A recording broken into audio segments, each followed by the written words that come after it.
We're here.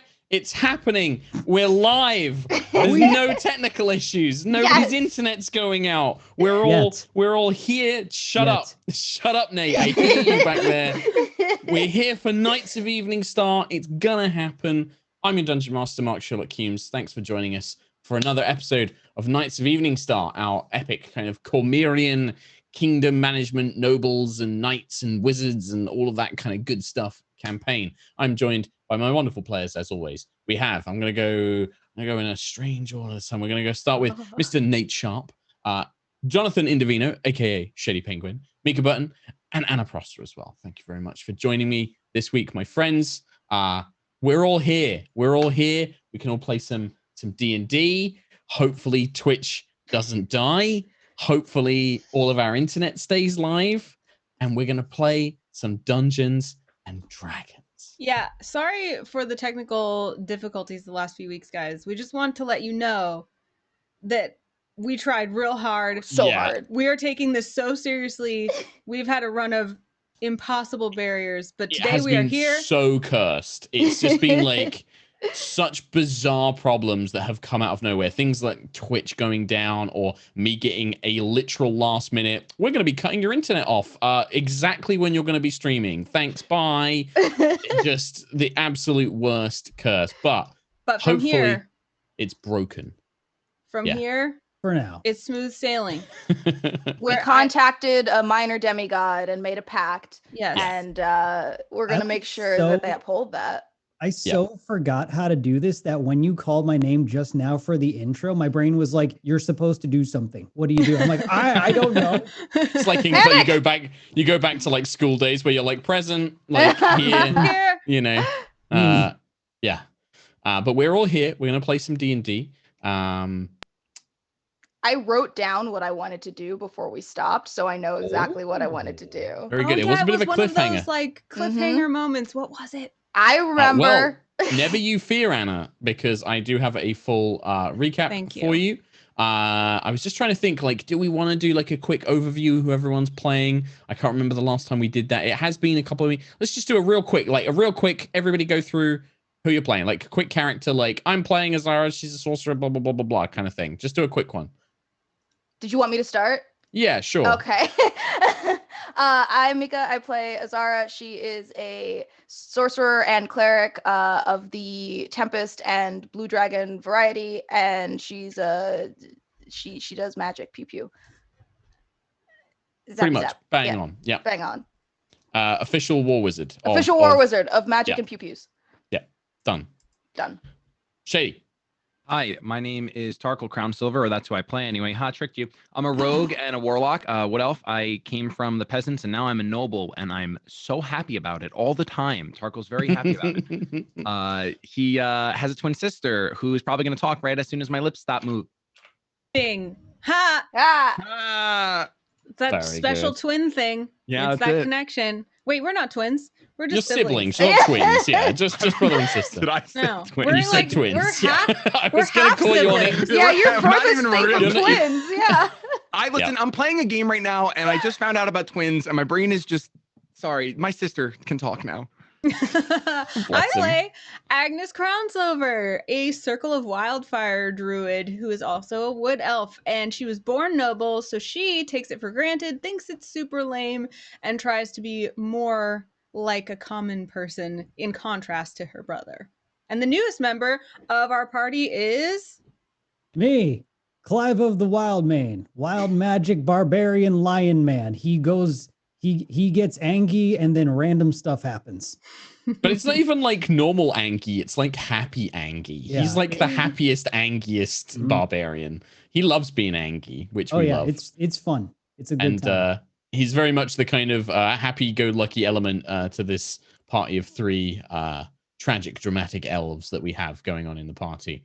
And yeah, that's pretty much where we bring. This is all the campaign is set in the nation of Cormyr. If you're familiar with the Forgotten Realms, it's kind of an often not really used kind of continent, or not continent, kingdom, I guess, that has like a cool history of Arthurian knights and magic and dragons and stuff like that. But right now, the party are not in Cormyr. In fact, they're not even on the material plane. The nobles of Eveningstar are in search of a rare materials to complete a magical device called the Dark Light. After speaking with the trapped soul of Lady Cecilia Braywinter, the mysteries of the shadowy castle and its Shadowfell influences are revealed, and the Dark Light will prove to be a powerful weapon in undoing the doom that has been cast over Castle Braywinter in northern Cormyr. Searching through the castle for a rift into the Shadowfell, the party found a mysterious black sword, and Clyve, not able to resist its call, touched it, throwing the party into an ambush as the sword came alive as a living spell that nearly beheaded Azara completely. After fighting off a giant skeleton in some sort of catacombs beneath the castle, the party managed to defeat it, recover the magical blade that was underneath the living spell, and find themselves a portal into the Shadowfell. Here, Agnis followed the sound of rushing water, where the party found a strange plunge pool, almost like a waterfall that they would find in the material plane, but this one seemed to be composed of pure darkness. Here, they must submerge the dark light for at least a minute, but as Clyve and Tarkhal do so, they find their minds assaulted by visions, and Clyve is dragged down into the inky depths. And that is where we begin. Mica, you have your hand up like a good member of the class. What would you like to tell us and present before us? I would like to propose a plan to fix this. Sir That DM. sounds wonderful. Cool. And I'm going to give you every opportunity to enact this plan. Okay. After we roll initiative, which we're going to do right now. Okay. Initiative? Because you watch, and Agnis and Azara, who had been watching this from the sidelines, you see Clyve yanked down into this just pit of black, this matte Vanta black pit, almost looking like he's pulled into a pool of water. Tarkhal is there, clearly struggling against something. Something has got a grip of Tarkhal, but he has resisted being pulled in so far. And that is where we're going to kick off, because initiative's going to matter, because things are going to happen. Yes, Nate. I would like to point out that I have advantage on initiative. Yep. And my initiative is 1. And what about your advantage roll there, Nate? What did you get on the second roll? My initiative is 1. Well, that answers that. So we have Clyve on initiative 1. I've never double nat 1'd in my life. Well, there's a first time for everything, and this seems like a great time. Into an inking pool of depressing abyss. Whee! Remember when we made that demigod pact to get good luck this for the was the stream prize. to work? Nate's luck. Yeah. Nate's was the best luck, so we had to sell sell it. I forgot to tell you about that, Nate. I don't think Nate's was the best luck. I'm going to be quite honest. The way this campaign's gone so far. But has he died? No. Best luck. No. Well, we have Clyve's initiative of 1. Agnis initiative 5. Tarkhal initiative. I also rolled a 1, which is funny because that gives me an initiative of 5. So I got to meet both my friends on the initiative plane. Fantastic. Wow. Azara 17. 17. I think you'll go first. I think I'm gonna go first here, Knight. Okay. So I will set the scene and then we'll jump into the initiative order. So around you have these tall gray, everything is this monochrome gray, black. There is almost no color. In fact, you see 0 color apart from yourselves in the immediate area. You have these jagged, knife-like mountains that seem to surround you in the sort of backdrop on the horizon. Some of them are carved to look like skulls. Other ones appear to have these imposing cliffside castles carved into them. You do see some scatterings of dead-looking forests and trees scattered around, but no foliage or leaves. But immediately in front of you are in, kind of in this secluded plunge pool, like at the sort of end of a valley, where you have this giant statue carved into the mountainside that appears to be holding a giant urn on its shoulder, and from the urn is gushing what to you looks like black liquid. It just looks like this pure black liquid that is plunging down as a waterfall into this large pool. There is a shore around the pool of this kind of very finely ground white substance. Looks like chips of stone, maybe, but it's all white. And then you have the valley kind of walls surrounded behind you, and then that leads into a river that then seems to funnel out of this little area as well. We have Azara and Agnis quite far back on the shore, watching from about 30 feet away as their friends had stepped up to dunk the lantern in, where we have Tarkhal and Clyve. That's just a little setup for those of you who are listening and to kind of refresh us as well, where everyone stands.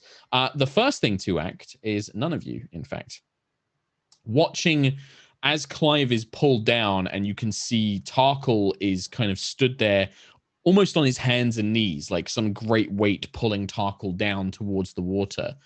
Other shapes begin to emerge from the pool. Of course they do. Of course they do. You begin to see this kind of tall, muscular, lion-like form made completely all pure black, like a shadow, but this one almost drips like it's made of liquid, like some drowned corpse has arisen from the pool itself as it begins pulling itself up. Tarkhal, next to you, two more figures begin pulling themselves up as well. One, a tall elven woman of athletic build and long hair with a very striking familial resemblance, as well as a human man, a gruff-looking woodsman, all covered in sort of woodsman's garb. And these two figures kind of pull themselves up out of the water. One of them, the mother, reaches down Tarkhal and is going to basically go to grab you around the neck as if choking you. And that is going to be a 19 to hit. That hits. So you feel these kind of cold, not wet, there's no moisture to them, but they are cold, like cold water, as they kind of grip you around the throat. And you see this mournful, sorrowful face that bears an uncanny resemblance to your mother kind of leaning down towards you. As this one grabs Tarkhal, the man steps forward, moving past him, and is actually going to drift towards Agnis and Azara, as does the replica of Clyve. You see this kind of shadowy version of Clyve has manifested out of the pool as well. These two creatures basically step up and are looking to get in your way, Agnis and Azara. They're kind of almost like blocking you from reaching the pool. All of them speak in this kind of hushed, reverberative, whispering voice, a kind of, "Give in, join us. You're not good enough. You're not strong enough. You're weak. You'll never survive." And these haunting voices echo through the air as they approach you.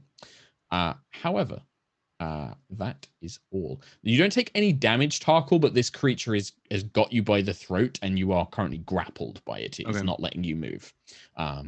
Azara. Yeah. Clyve is in the water, correct? You do not see Clyve. So when he got dragged beneath the surface, because it is just like pure black, right, he's just vanished. You don't see like him thrashing around or anything like that. But he did go. You saw him go down. So I'm going to summon my water spirit on top of the pool, because I can summon it 90 feet away from me. So I'm going to summon it like pretty much like right in front of where I saw Clyve go down, so I don't have to deal with the bad boys in front of me. And that is my turn, and then it goes after me, and I've told it to save Clyve. I've told it to pull Clyve out.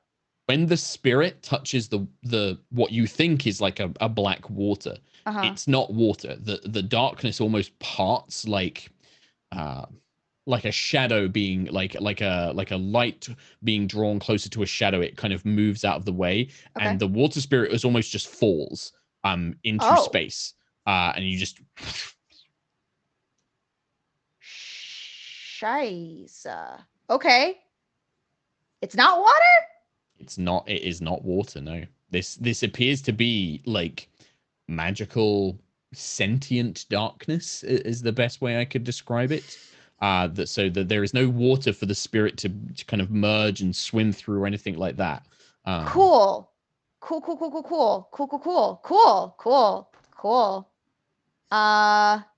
Anything else, Azara? No, I can't do anything. That's great. Love that for me. Okay. Yeah, that's it. 30 me? It is you. Okay. Yep. It's 17,551 for your guys' initiative. I guess let me go ahead and I'm being grappled right now around my neck. Mm-hmm. Yeah. Can I just grab my Kiss of Silver and try to just like slice? I want to slice her. Yeah, sure. Make an attack roll for me. Okay. D20 plus 8. That is an 18 to hit. I mean, the knife strikes like the Kiss of Silver, and there's a moment where you look and at her belt, you see the same dagger that your mother, this kind of, shadowy duplicate or whatever it is still has it on her, almost like conjured from a memory, maybe like the last memory you had of her in this kind of horrific sequence of hate and anger and being kind of driven in her direction. The knife passes through her like she's not there, just kind of rips through the darkness. That's one attack, but yeah, unfortunately no damage. The creature doesn't seem to have enough form, but the grip feels real, like it feels like she's really holding you, but the dagger passes through it like it's nothing. That's a magic dagger, right? It is, yeah. It is a magic dagger. I think see her look into your eyes. I know your hate. You hate me, and I hate you.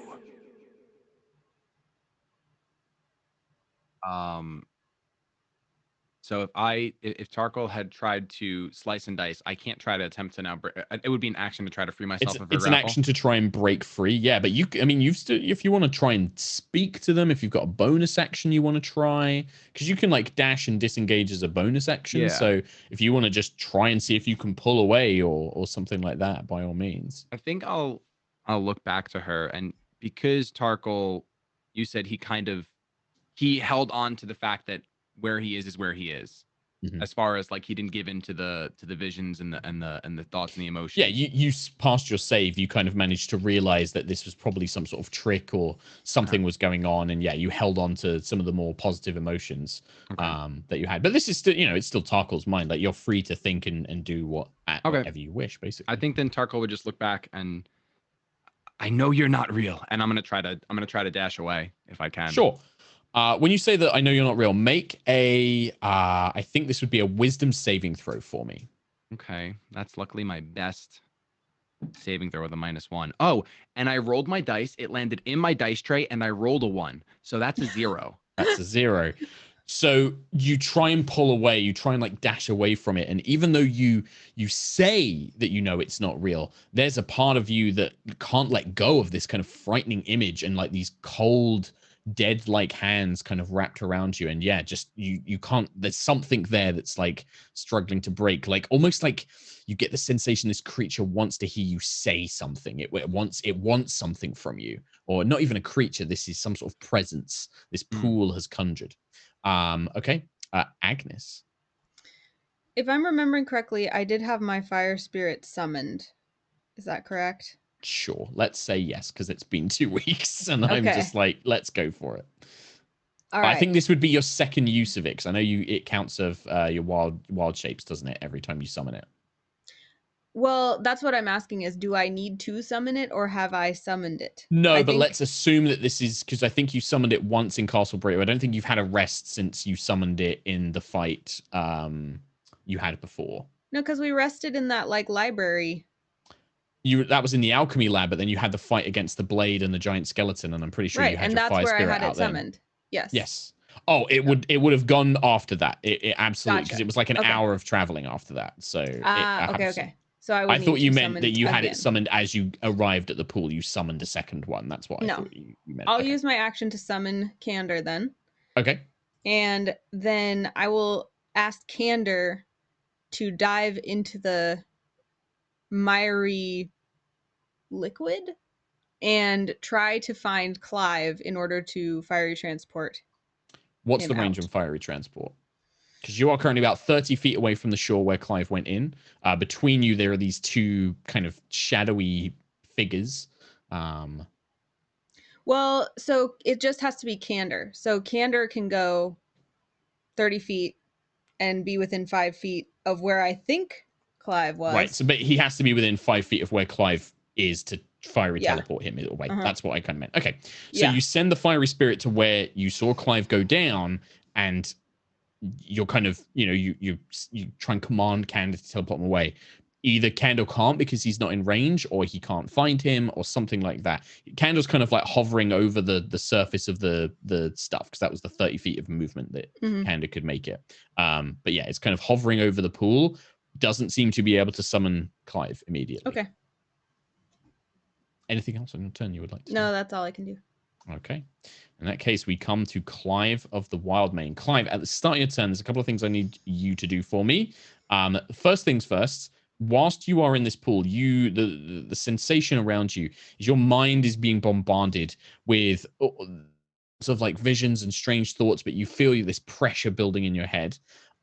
You cannot see anything. You count as being... you can't hear anything. You count as being deafened. And I need you to make a wisdom saving throw for me, please. All right.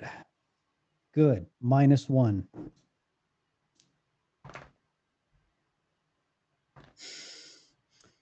So,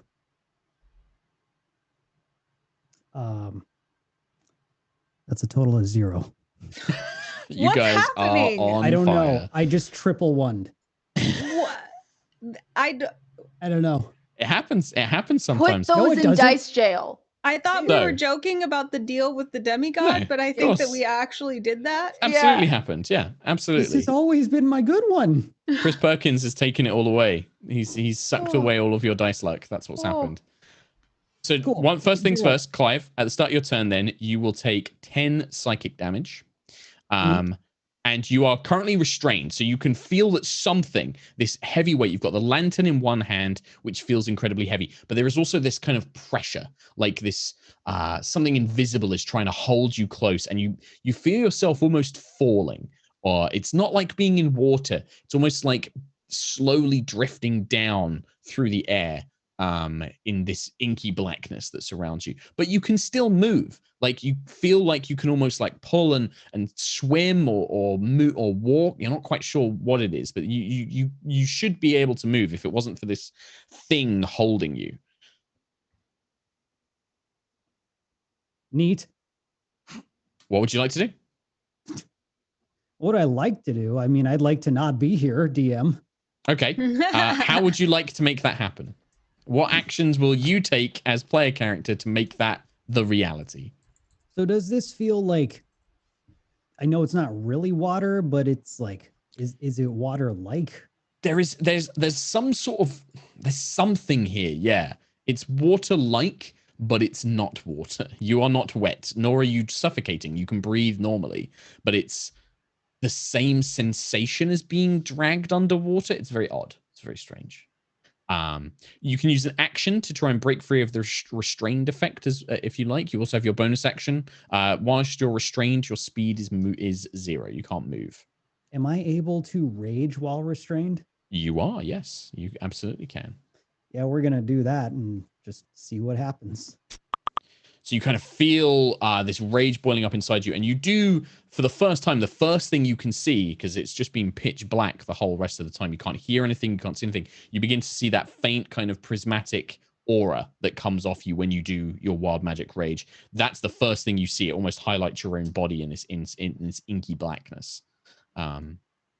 So now, whenever a creature hits me with an attack roll before my rage ends, that creature takes 1d6 force damage. Okay. You also get the benefits of raging normally, which is you have advantage on strength checks and all your extra damage and stuff. That would count for breaking free of a grapple. So you would have advantage to try and break free of this restrained effect. I want to do that. Okay, go for it. So this is just a straight up athletics check. I like that one. Okay. Not a 1 this time. Nope. Okay. 27. 27. I mean, you can feel that the pressure that's holding you under this place, it's not just physical strength. It's like the weight of time. It's like the weight of your regrets and your fears. But you're Clyve of the Wildmane. What regrets and fears? And you kind of just, and the color kind of around you kind of helps you break free of this kind of force that's holding you down. You can sense that there is some distance between you and the surface. What do you want to try and like move up to it? Do you try and swim? Like, how would you try and breach the surface of this place? I would. Well, I'm out of actions and bonus actions, so I guess I'll try to swim. You kind of just try and like these giant leonine paws. You try and just part the darkness, willing yourself upwards, and you get the sense that you've moved.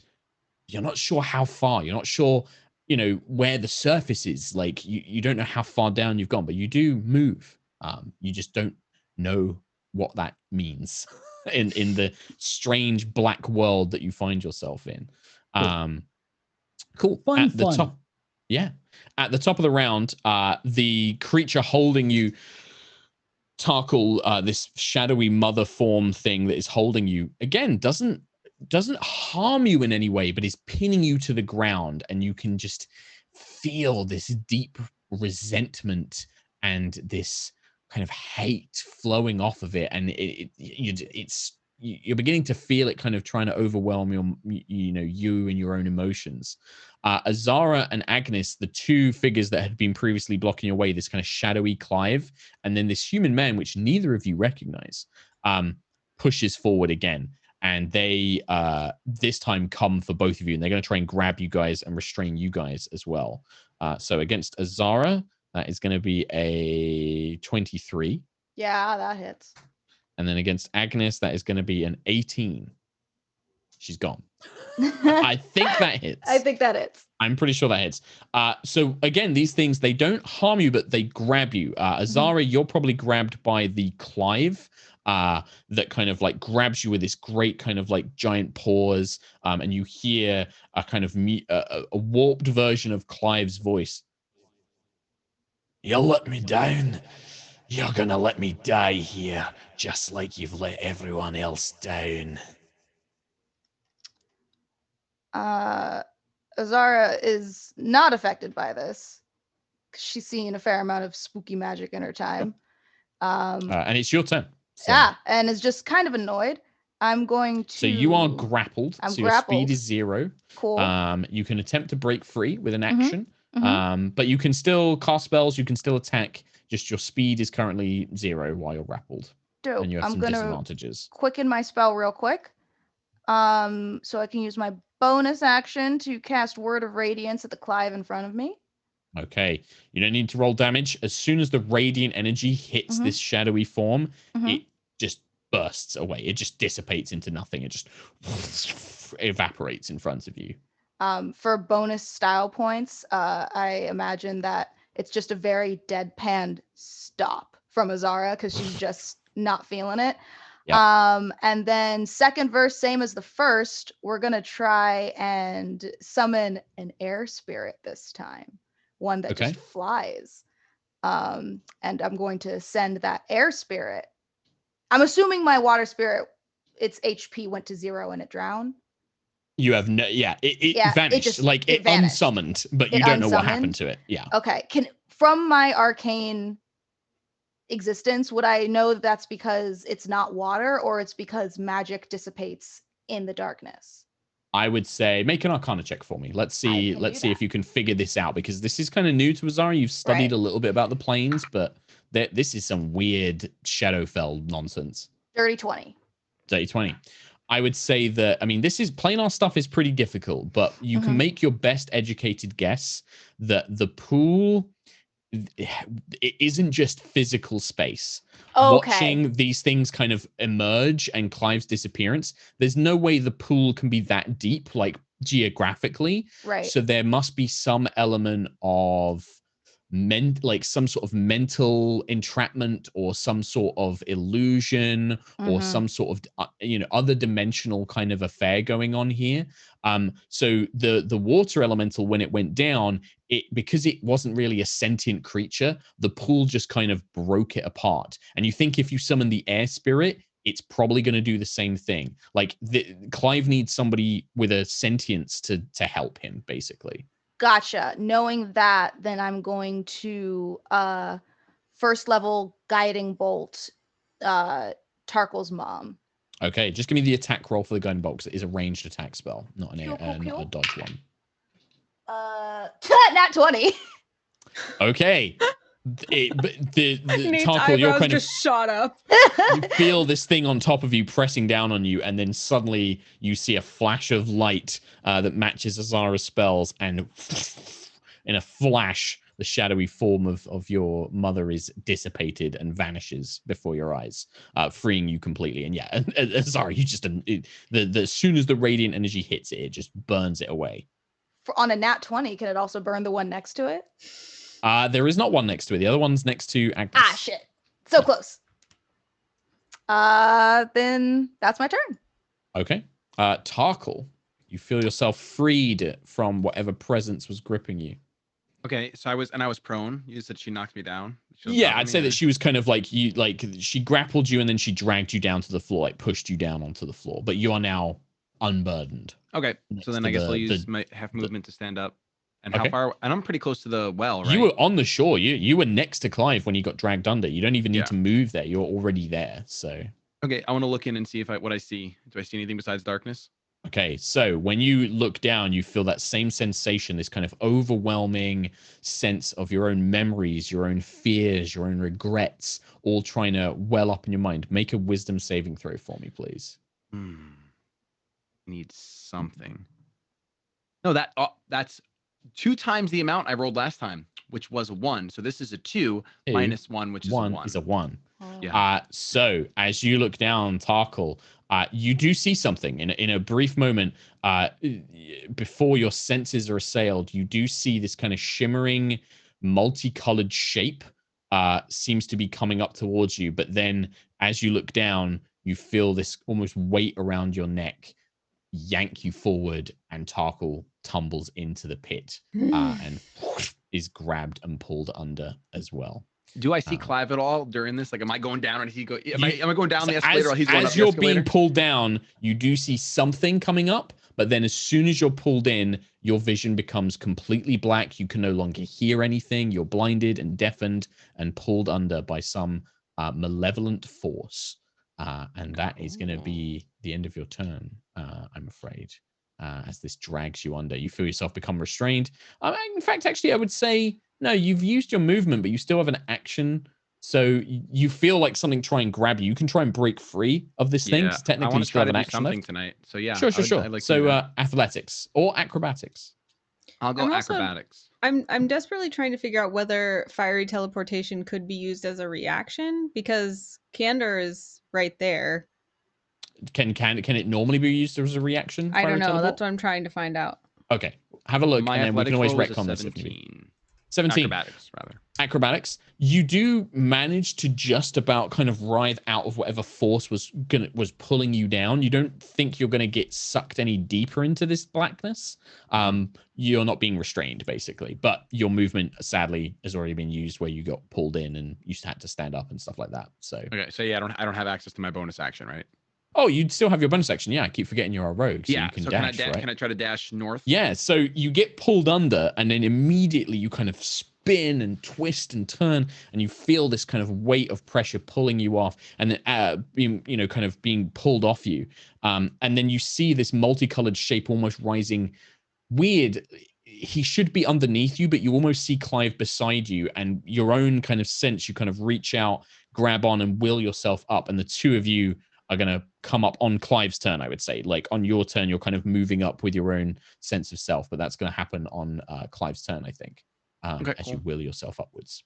Agnis, did you find out on Fiery Teleport? What does it say? Well, it shares my initiative count, takes its turn directly after mine, The only action it takes on its turn is dodge unless you take a bonus action on your turn to command it to take one of the actions in its stat block.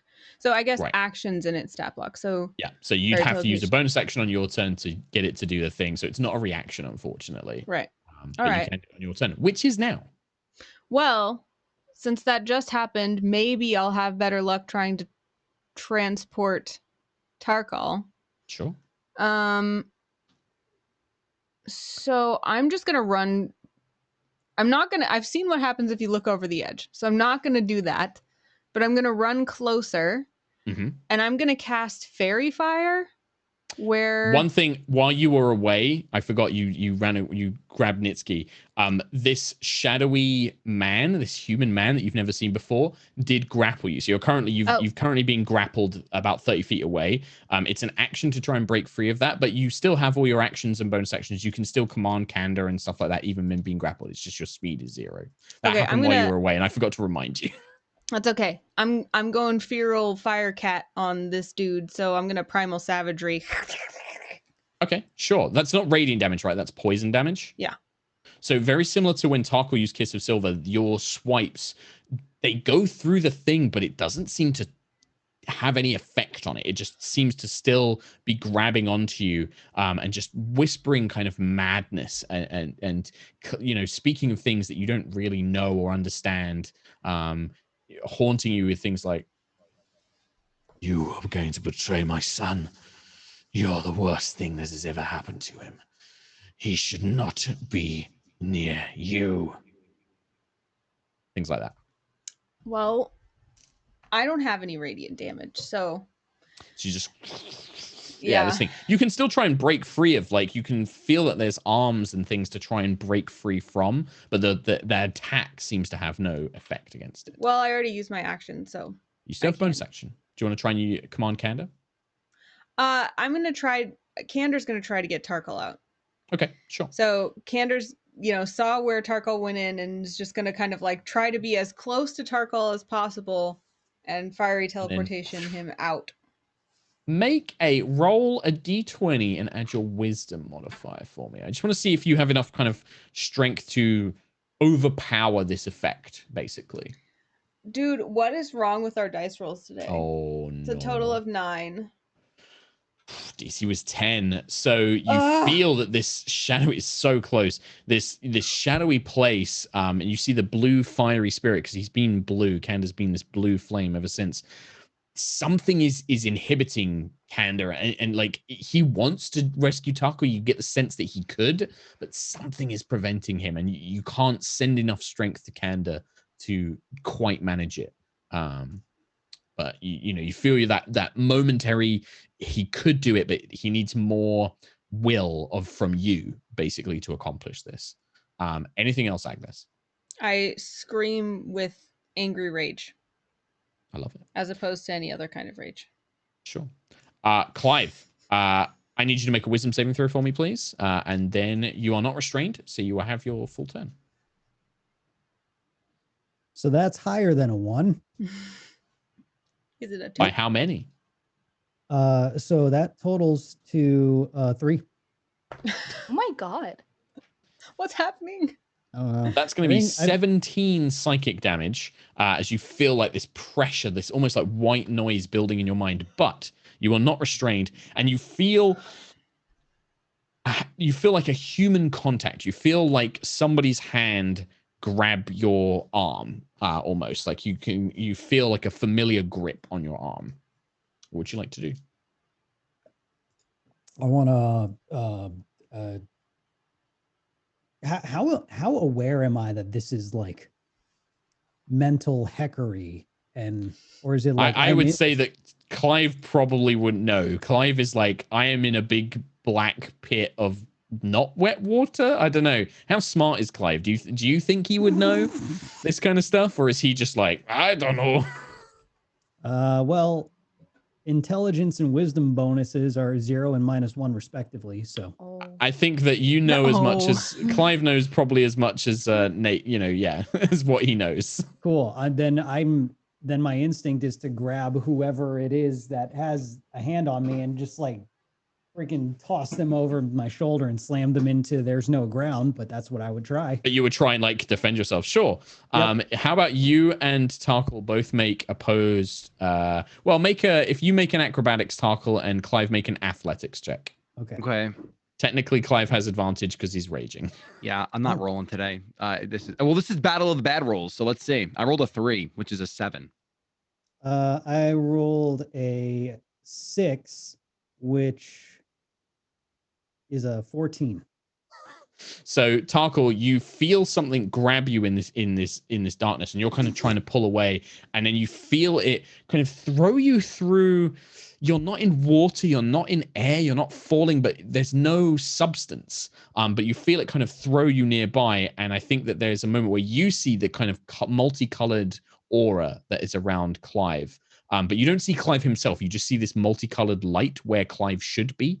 Clyve, you see nothing. You just grab something and throw it, but you don't hit ground. You just kind of swing it around you into nothing. Cool. Then for my bonus action, I'm going to Daunting Roar at whatever creatures are around me. Interesting. What's the effect on that? So how does that work? DC 16 wisdom save or become frightened until the end of my next turn. Oh, if you can please make that save for me, Tarkhal, please. Yep. It was wisdom. Wisdom, DC Again? 16. I rolled a 4. It's 3. I got a 3. Okay, chat. Will you please band Pray. together and do a cleansing ritual? Spirit bomb. Cleanse our dice. Send your energy to pour. Say your Shady. sorceries. I think the stream's going down. Oh no, guys, can't you look at my camera? It's just like everyone starts like shaking around, like, oh no. And to you, Tarkhal, it sounds like this otherworldly roaring beast just seems to echo all around you. And yeah, you feel it kind of hit your core, and something sends a frightening chill down your spine. Yeah, I'm afraid. I'm terrified. Honestly, you are IRL frightened. Yeah. Do you want to keep trying to move, Clyve, or are you just trying to fight off this thing that's grabbed you?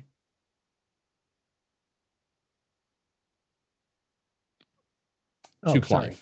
That's okay. I missed. I mean, so I threw and nothing happened. Like there wasn't anything. There wasn't. You grabbed something, but it just didn't hit anything. There was no floor. There's no wall. Like you kind of swung it, and it just. And then you roared, and it seems to trying to be pulling away from you. Would that be my turn, or? You still have your move action left. You've used your action. You've used your bonus action. I'm gonna try and keep like going up. Okay. You, for the first time, you kind of continue this upward motion, and Tarkhal, you were still grabbing onto Clyve. So the two of you both feel yourselves emerge back on the shore, almost like propelled upwards. You grab something in your hands, and you can see now, your vision kind of comes to as you are on the shore of this plunge pool that you were on before. Handfuls of what appear to be like chipped pieces of bone instead of sand, all in your hands. But you kind of look around, you take a weird intake of breath, but yeah, you both appear to be back on the shore of this place. You can see there is this one shadowy figure grabbing Agnis, but there doesn't appear to be anything else around you. And that's it. At the start of the turn, the creature holding you, Agnis, can you make a acrobatics or an athletics check for me? As it's going to try and drag you towards the water.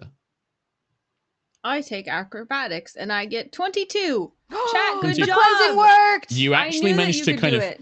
kick and wriggle free of this creature, this man, as he's trying to drag you along towards the water's edge. You managed to kind of wriggle free and push it away, separating yourself from it. That's it. Azara.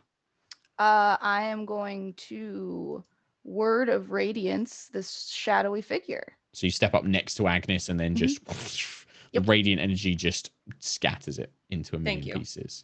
And now that Clyve and Tarkhal are no longer underneath the darkness, there's no threat of you guys taking any psychic damage, so we will come out of initiative. I'm going to immediately run over to them and see if they're psychically, physically harmed, or if they're still in any and kind of drag them away from the pool a little bit as much as my elven body can. I think you can maybe kind of help Tarkhal, but moving Clyve is probably not going to happen. Right. Then urge them to move away from the edge of the pool as much as I can. Tarkhal runs in the opposite direction of Clyve because he's afraid. Yeah. I believe that Clyve can end that effect, but yeah, it's just I think that once you realize it's Clyve, I would imagine the fear effect wouldn't have the same thing because you thought it was something else at the time. But there is this moment where you kind of push yourself away from him and stumble back and almost turn to flee before realizing what's happening, and then seeing Clyve is like bleeding from the ears from psychic damage. Then I will second level cure wounds, seeing that you're bleeding from the ears, which will be 4 plus 3 plus 2 plus 1. 4 plus 3. 10. 8. That's 8 hit points. 4 plus 3 plus 1 plus. Oh, I thought you said 2. Okay. Cool. I was looking at the wrong one. My bad. All right. So you kind of feel like the ringing begins to dive down, Clyve. The pain in your head subsides a little bit, but there's still this kind of there's still these lingering memories. Yeah. There's still the E. Yeah, just like that little tone still in the back of your mind, and still a little bit of a pain in the back of your head, and just these horrible memories of some of this weird things it was trying to show you down there, and invasive thoughts that were kind of trying to come into your mind and things like that. Same with Tarkhal. You managed to resist a lot of it, but there's still the memories of those things. So I think I have the lantern. You do still have the lantern, yes. And when you look at it, Clyve, when you look at it, before it had these like deep onyx gemstones around the edges, and it was made from this kind of silvery metal. There's still a space in the middle where a candle would normally go that seems to be untouched, but the whole thing now has this very deep black sheen to all the metal. The opals seem to almost be pure darkness, and the whole thing just seems to have this just more of a deep shadowy nature to it. The glass around the edges all seems to be somewhat tinted to a kind of darker black. Definitely seems to have had some sort of metamorphosis whilst it was submerged with you. Azara, seeing this, is going to take one of the greater healing potions out of her bag and hand it to Clyve and say, thank you for sacrificing yourself for the cause. You hang on to this. Hopefully you won't need it, as we will have a swift and painless exit back to our own realm, but you do look worse for the wear in case you need this. Here, and she'll hand you the greater healing potion. I take it immediately. Just kidding. All right. All right. It's 4d4 plus 4 for a greater. Let's see. Where is that? 1, 2, 3. Oh, come on. 1, 1, 1, 1, 1. That's okay. Okay, I was waiting to see Nate's face and just to see if it was really bad. Still quite bloodied, but yeah. Whilst you guys are doing this, Tarkhal and Agnis, you would definitely be the first one to notice, but I think Tarkhal would quickly notice as well. You are no longer alone in this kind of area. You can see that maybe half a dozen ravens have gathered on the edges of the pool on the rocks, and they all seem to be watching everything happening intently. Making the occasional do I get a sense that everything here is in our mind, or do I get a sense that maybe these are real ravens? They look real. They sound real. Could be fake, could be illusions. Okay. This place is a real treat. Can I get a refresher on like what we're needing to do next? Well, the thing that you had heard from Lady Cecilia was the dark light had to be submerged into pure darkness for 1 minute. And then it has. We have to go back Clyve was down there for about 12 seconds, maybe 15. So we need Who to looks submerge healthiest? it. We already did. Wait, 12 seconds or 15? I thought it was a minute. No, Yeah, we Three only need to rounds. do it He was again. down there 3 3 rounds. combat rounds, 15 seconds. Who's looking best? I'll do it. Well, what The ravens if kind of all cock their heads. I cast Speak with Animals? And I try to speak to the ravens. You can certainly try. I want to say, if you say that out loud. Oh, okay, never mind. yeah, I do. I say I'm going to speak to the ravens. Agnes, I would possibly advise against it in case these are agents of the Raven Queen.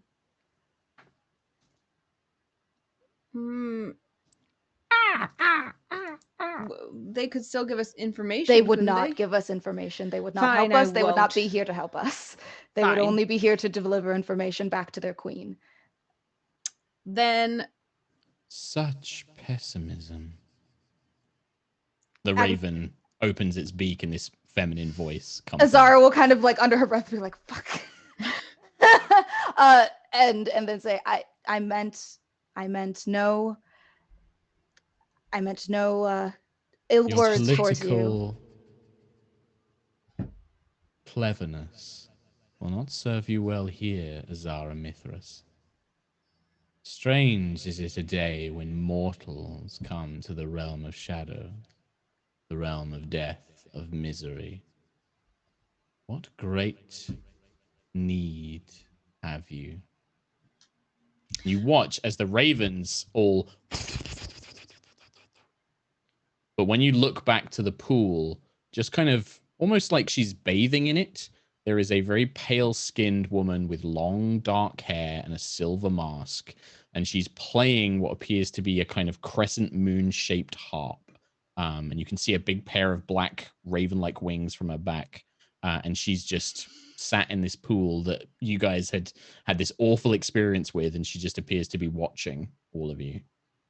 Hey, would you fill this while you're in there, since you seem to be having a great time? I certainly could. no, please, maybe Interesting don't trinket have you brought pass here to that my on. realm? I'm sorry, we got to do this. Is anyone else gonna? Because I ain't going back in there. I don't want to go back in there either. I don't want to go back in there. Azara, couldn't your mage hand dunk it for us? We already tried that. Oh, that's right. I find you quite interesting, Clyve of the Wild Mane. Despite all this, yet I sense no fear, no regret, no hate. Yours is a strong light, so rarely seen within these realms, unlike your companions. Well, to be fair, I'm mostly just watching them. A watcher indeed. I can fill this lantern for you, Clyve of the Wild Mane. I can sense that it also misses one other component, something that you will be hard-pressed to find within these realms of bones and shades.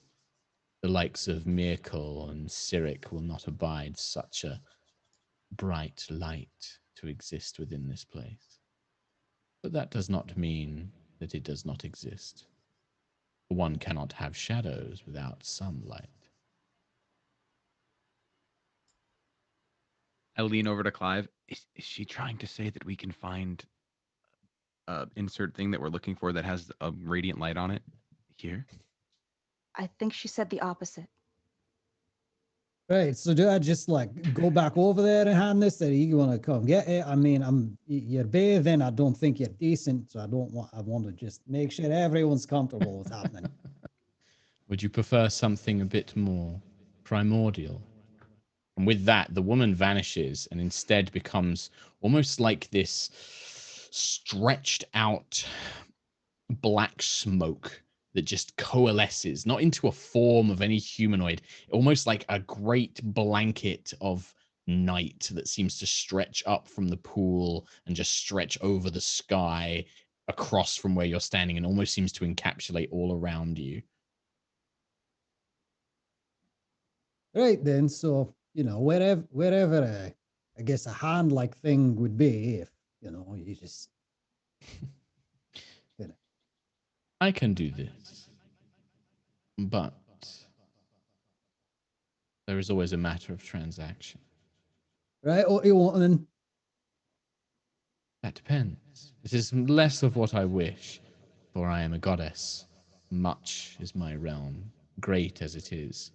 But you do carry things, interesting things, things relevant to my domains. How strange it is for these mortals to travel here. The war wizard, so full of fear and regret, loss, hate, loneliness. Had you not been caught in the winds of another, you would have made a fine acolyte of mine own. As for the Crownsilvers, so much like their namesake. One shines bright and beautiful, but behind its glassy surface it is brittle and easily broken. And the other lies in shadow, heart encircled with all manner of dark emotions, but with a hidden strength like the roots of the earth. And yet you four have travelled here at the request of a dead woman, whose soul should have long passed into my realm 500 years ago.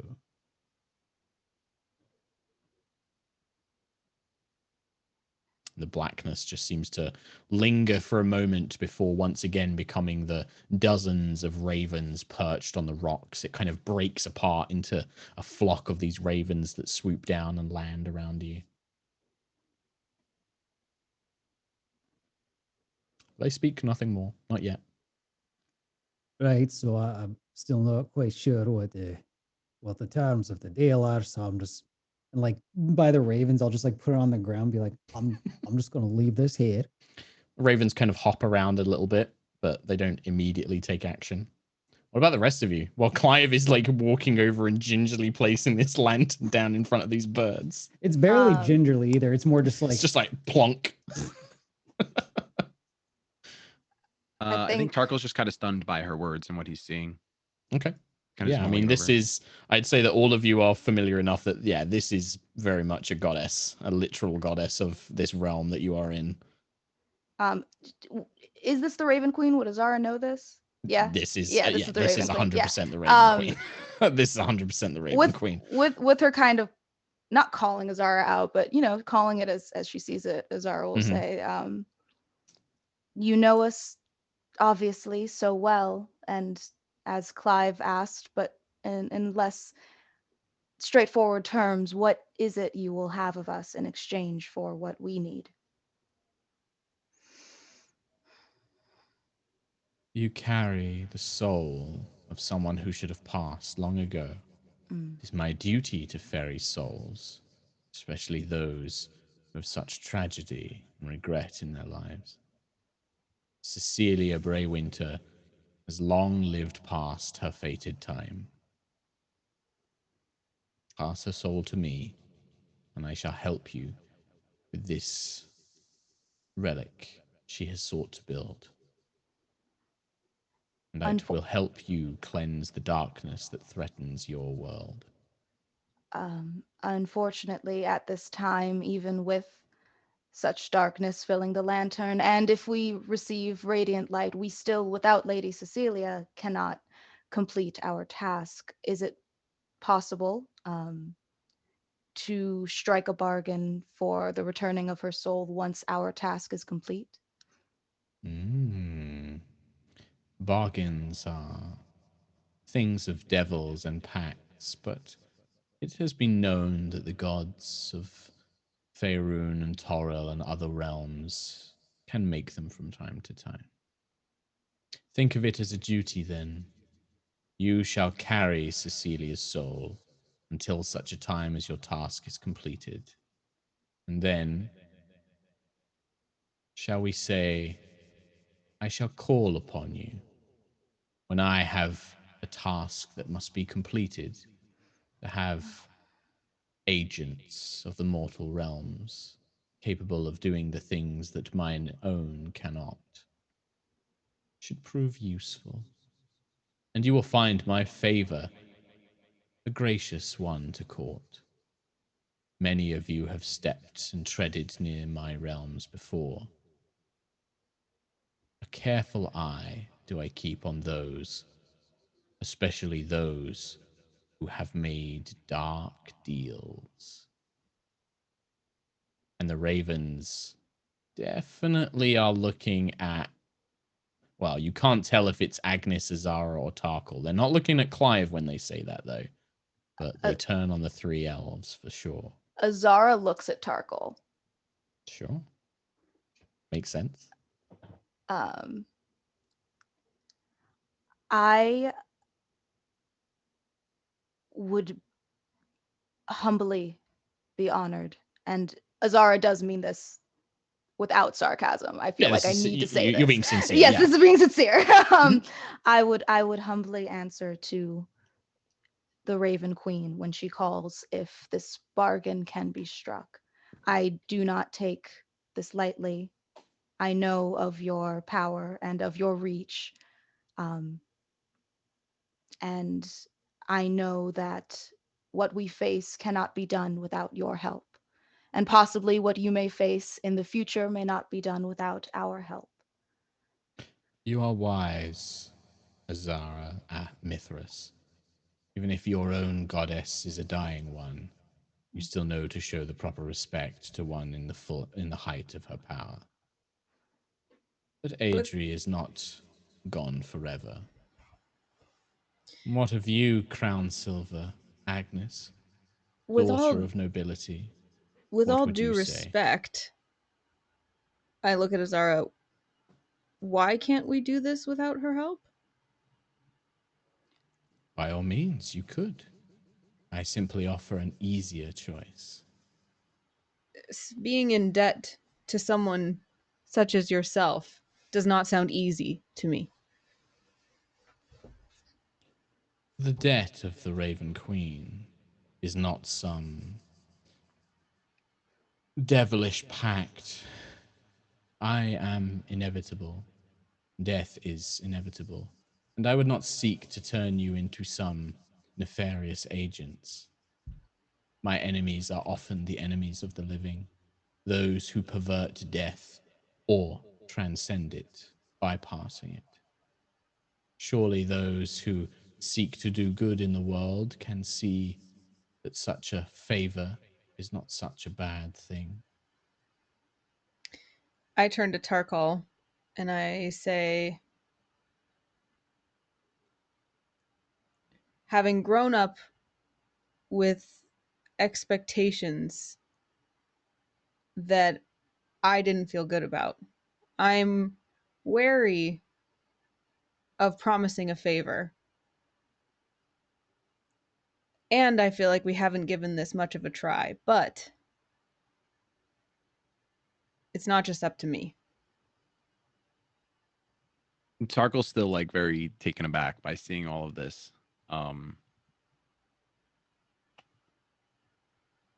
I don't like to be in debt,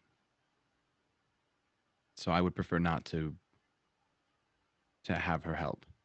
Azara will interject at this and say, if I may, your highnesses, as still in this strange circumstance we are, I am still your advisor, am I not? Of course. Yes. Knowing what I know about the Raven Queen and her domain, I do not see this as a risky endeavor. As she has pointed out, we have knowingly or unknowingly dipped some of our toes into darkness that we may not know what we face. And as much as you may detest this, Agnis, having allies, or not so much allies, because Azara will kind of bristle at the response that she thinks that the Raven Queen will say to allies, having dealt with beings mortal or otherwise, on either side of the coin works well in our favor as a budding and hopefully growing, influential, world-changing kingdom. We will have many more dealings with gods and goddesses, I assure you. For gods and goddesses to deal with, the Raven Queen is one who is rightfully just, and this makes sense. And I do fear the darknesses that we have tapped into that we do not yet know of, and if possibly being on the right side of her will aid us in the future, so be it. Agnes just kind of like behind a hand is like, so you don't think we can just like dunk it real quick? Because like you could just like tie a rope to my leg and I could just like dive in there. Like... Azara will also be like, this is her domain. If she wants us to fail, that could also happen. She doesn't seem to be mean. I know she's not mean. I'm just saying it's not a risk I want to take. Okay. You're whispering. You're wise. Most Azara. unnecessary. You are creatures of mortal worlds. You have freedom to choose. You go against my wishes. You go against my domain. You pervert life. We would become enemies. But here and now, your choices are your own. If you do not wish my aid, I give you blessings to continue as you are, to attempt whatever endeavors you seek within my realm. I will not protect you. I will not aid you. I will not interfere. But you claim to not like being in debt. Perhaps you do not even know the debts you already owe. Many of us accumulate debts and weights and burdens that we do not fully understand. Consider this free piece of advice. I look at Azara and I say, I trust the judgment of our advisor, but it must be made clear that any debt is between us, ourselves, and you, not our people or our kingdom. Of course. So I make my deals with individuals, not with kingdoms or nations. Leave that to the other gods. Are we okay with going back on our word and giving up this soul? No, we didn't have to do that, right? She said we didn't have to do that, right? No, we do have to do that. I don't like that. Yeah, I do not I thought think it was a just that kingdom we that had can to do a change the favor. world. I do not think a kingdom that can change the world can be built on the backs of lies, and we gave our word. And I've never thought about beating death before and if it's right or wrong, but I gave my word. Then, I wish you all the best of luck. I will at least give you this. What you seek, this moat of light that you must acquire, you may find something that will aid you. Travel south from the ruins of whence you came. Search for the camp with the fading light. Perhaps you can assist me with something still. With that, the ravens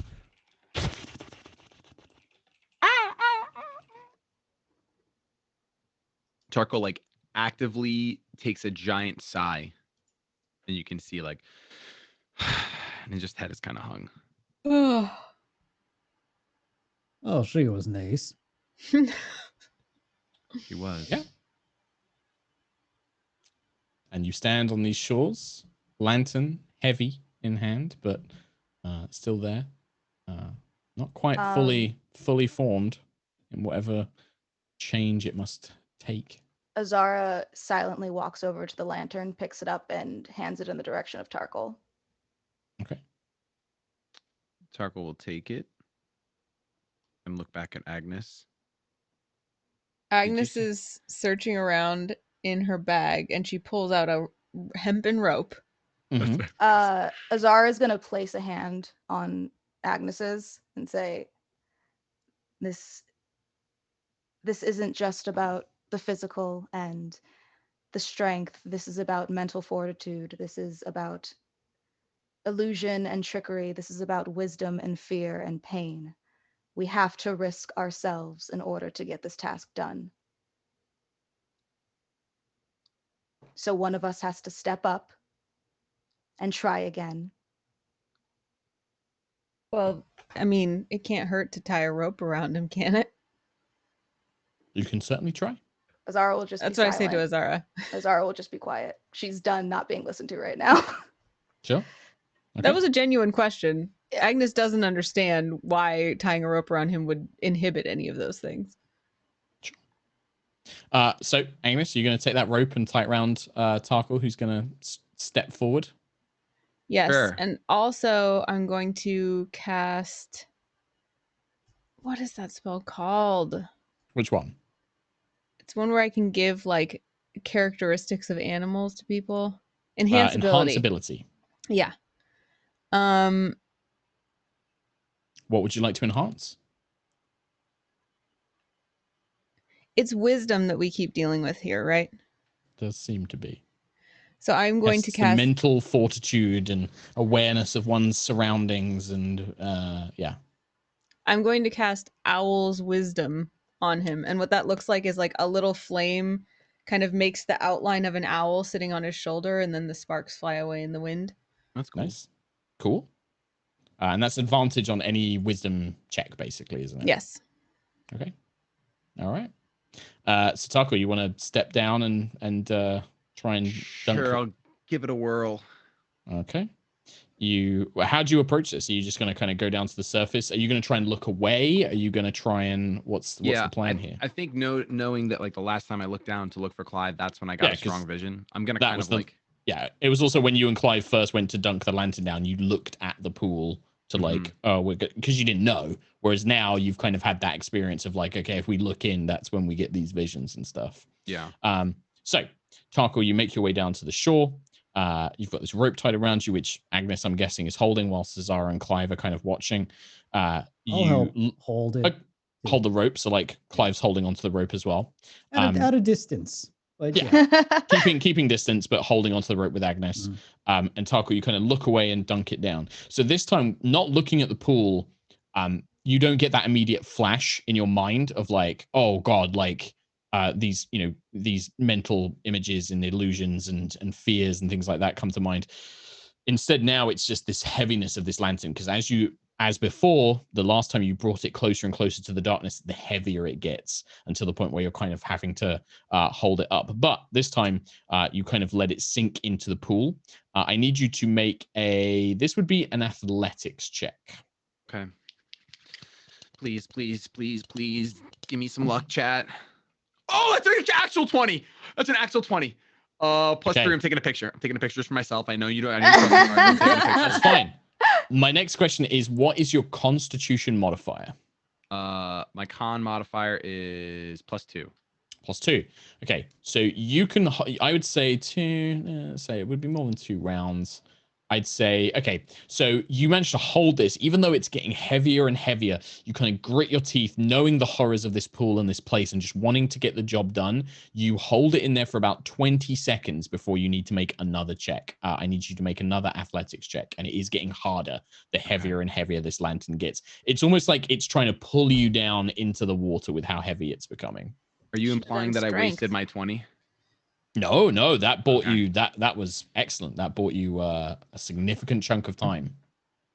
Yeah. Perfectly balanced, as all things should be. Oh no! I rolled Don't Thanos this. Okay. My question is, as you feel yourself pulled, like you can't keep the weight, and you've got a choice, Tarkhal. You can either let go of the lantern or kind of like let yourself go from the land and let it pull you down as well, hoping that maybe the rope will keep you in place. What do you want to do? I think the rope gives me that security. My sis got my back. Yeah, I'm going down.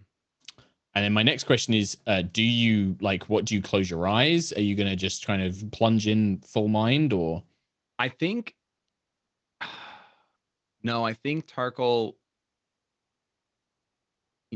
I imagine him closing his eyes and taking a deep breath.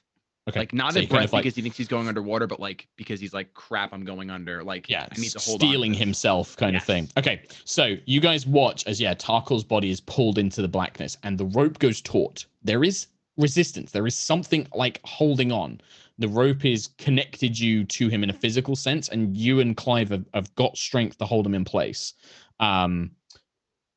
First things first, I need you to make a wisdom saving throw for me, please, Tarkhal. You can have the advantage from the owl's wisdom.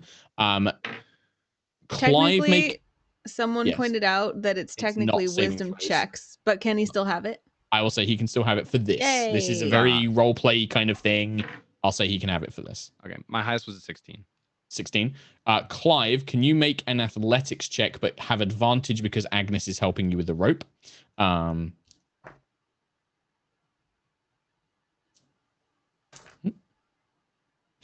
Okay.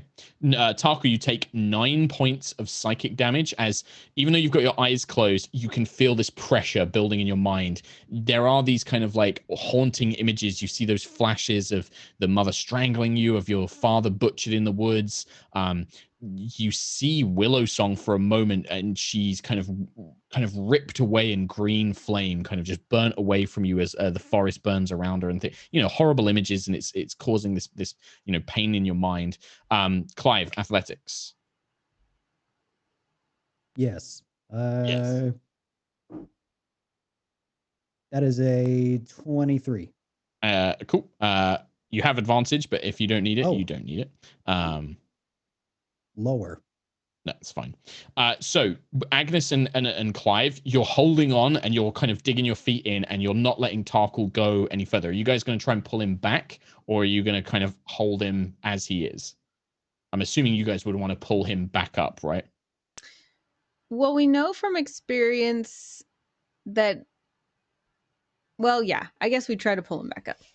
Yeah, he doesn't need to be like in there. He doesn't need to be in there as long as the lantern's in there. It's just that it's got heavy enough that he's been pulled it down in.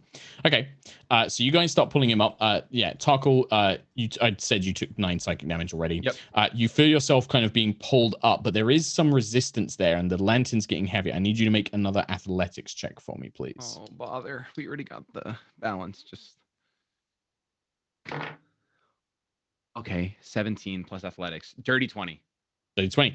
Okay, so you kind of feel yourself pulled back up, partly through your own sense of wanting to escape, and this rope it kind of creates this mental connection to your companions that tethers you to them, and as they pull you up, you still have the lantern in the pool, but it's getting so heavy now. You're gonna hold it for another sort of like 10 seconds.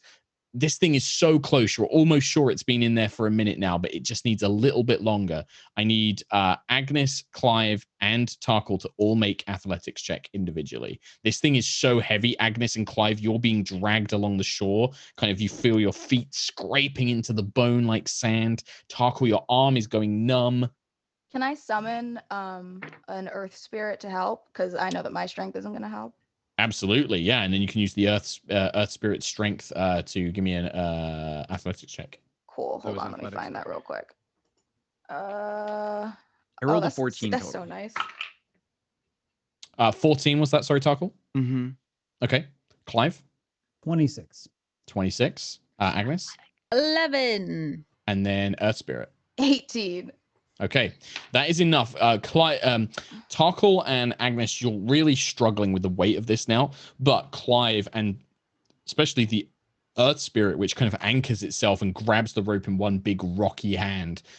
Between Clyve and the earth spirit, they manage to hold you up long enough. Tarkhal, you're kind of like balancing where your hand is nearly touching the darkness, but the lantern remains in. And then something breaks. Not as in a kind of like bad break, but the pressure, the weight of the lantern suddenly is lifted. And you almost rock your arm back, Tarkhal, as the weight of it kind of causes your arm to spring back. The rest of you feel that weight all go on the thing. You end up pulling Tarkhal flying back onto the shore. And the pool just seems to recede and recede and recede until it is almost like a stone basin left in this plunge pool. Just seems to dissipate completely.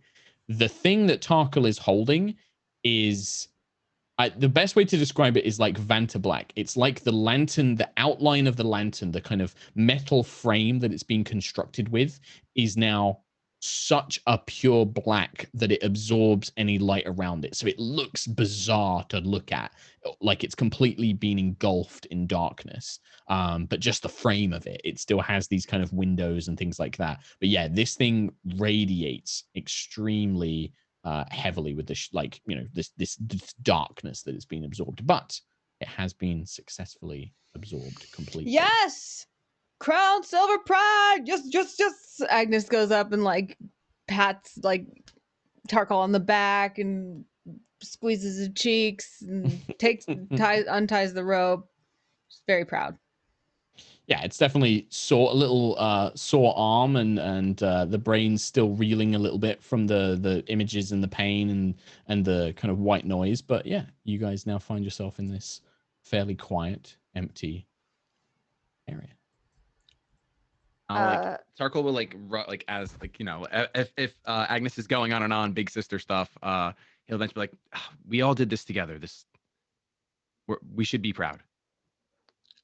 Azara will just kind of silently walk up to Tarkhal and cure wounds at the first level.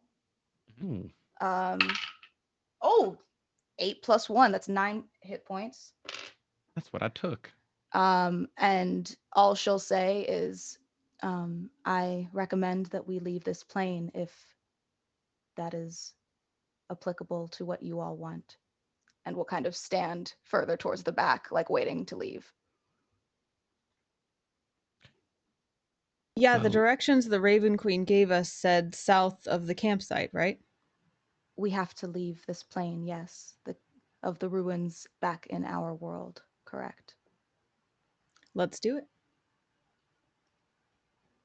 Okay. And Azara will just kind of silently take the lead and just start walking back towards the portal. Okay. Yeah. Anything from anybody else? Otherwise, we will just have you guys follow the mountain trail leading back to and it is a series of ruins. When you first arrived here, Castle Breywinter in the mortal plane is still pretty much an intact castle. It's still all the walls and stuff like that. Yeah. So that's the thing, is when you arrive back at the point where you crossed over into the Shadowfell, that is where it is a ruin of its former self. Like there's all the walls are crumbled. It's now just kind of like a few loose stones and broken walls and things like that around it. You can see that there is more, less of a mountain trail, and more a kind of sloped kind of path that carves its way down to into what almost would be like hill lands or grasslands, but now they're just kind of these dead wastes, really, of just kind of, you know, almost like dunes.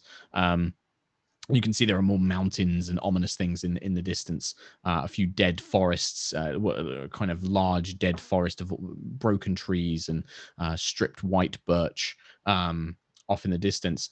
There is the portal that you came through. There's still this kind of like rift in time and space, and that seems to lead back into the broken ballroom in Castle Breywinter itself. Knowing this, then when they get to the portal, Azara will turn and say, I see one of two options here.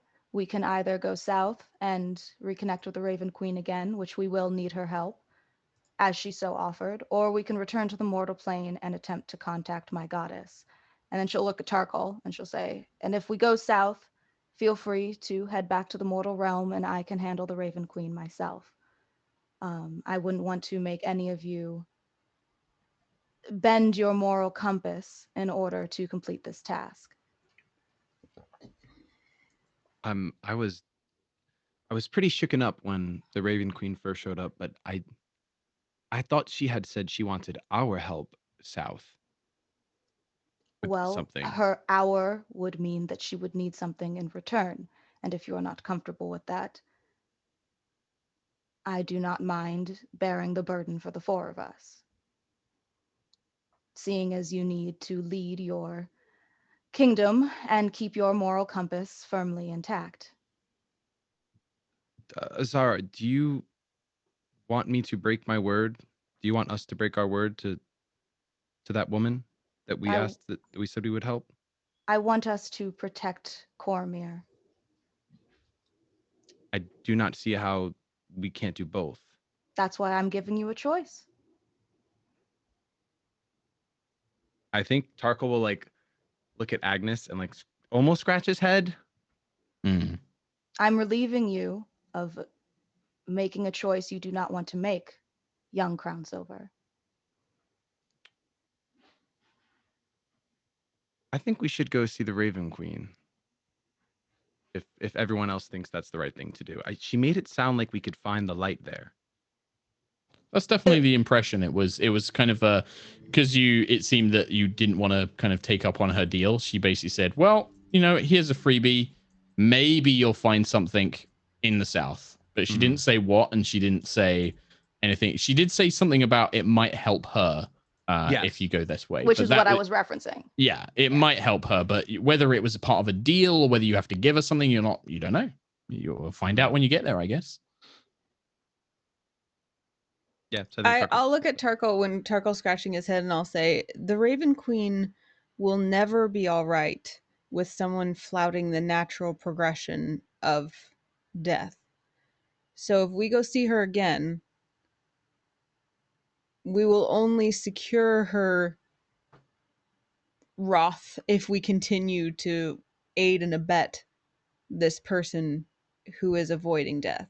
There is a kind of like, as you're having this conversation, they didn't seem to react much because you're assuming that the Raven Queen situation was a bit much, but there is a kind of like scrabbling in Azara's pack, and you see the little head of Gizit, the homunculus, is kind of like looking up and has got like a little piece of notebook.